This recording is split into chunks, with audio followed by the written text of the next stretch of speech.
Les jours passent et la disparition du petit Émile, 2 ans et demi, continue de susciter beaucoup d'intérêt.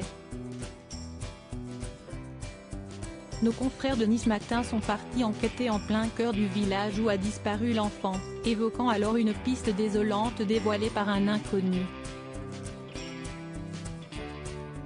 Le 8 juillet dernier dans le Haut-Vernay, hameau des Alpes de Haute-Provence, le petit Émile, 2 ans et demi, échappait à la surveillance de ses grands-parents après une sieste. Depuis, il est introuvable, et les chances de le retrouver vivant sont minimes. Les gendarmes, présents sur le terrain depuis plusieurs semaines maintenant, tentent toujours de comprendre ce qu'il s'est passé, dans l'espoir d'offrir à la famille de l'enfant un heureux dénouement. Cette disparition a provoqué une véritable curiosité chez tout le monde, ce qui a notamment conduit François Balic, maire du Vernay, à interdire l'accès du hameau jusqu'à la fin du mois. Une décision prise dans l'optique d'éviter un tourisme malveillant et de permettre aux habitants de retrouver un certain calme.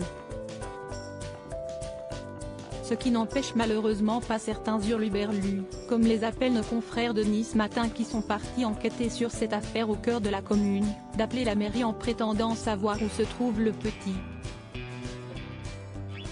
Des individus plus ou moins bien intentionnés, précise le quotidien, avant de laisser le maire révéler cette piste absolument désolante évoquée par l'un d'entre eux. L'un d'eux nous a parlé de la Dame Blanche et nous a dit qu'Émile était à Grenoble. Attaque de loup, chute, homicide, enlèvement. Des pistes diverses et variées ont déjà été évoquées depuis la disparition du petit garçon, sans qu'aucune d'entre elles ne fasse l'unanimité. Même si d'après nos confrères de BFM TV, un profil de coupable idéal aurait été identifié par les enquêteurs. Il s'agit du fils d'une agricultrice de la région, adepte de la vitesse, entendu à plusieurs reprises par les forces de l'ordre. Il a l'habitude de rouler à vive allure avec un tracteur dans les rues du village.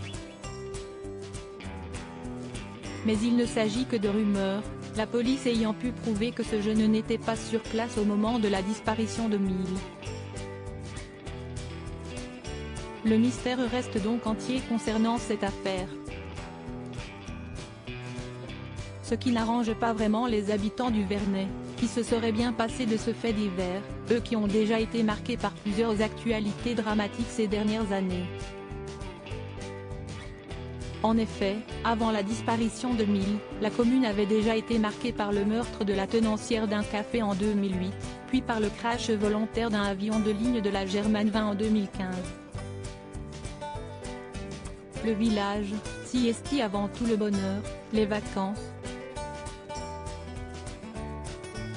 Ce n'est pas que la médiatisation qu'on en fait, expliquait récemment pour BFM TV un ami des grands-parents d'Émile.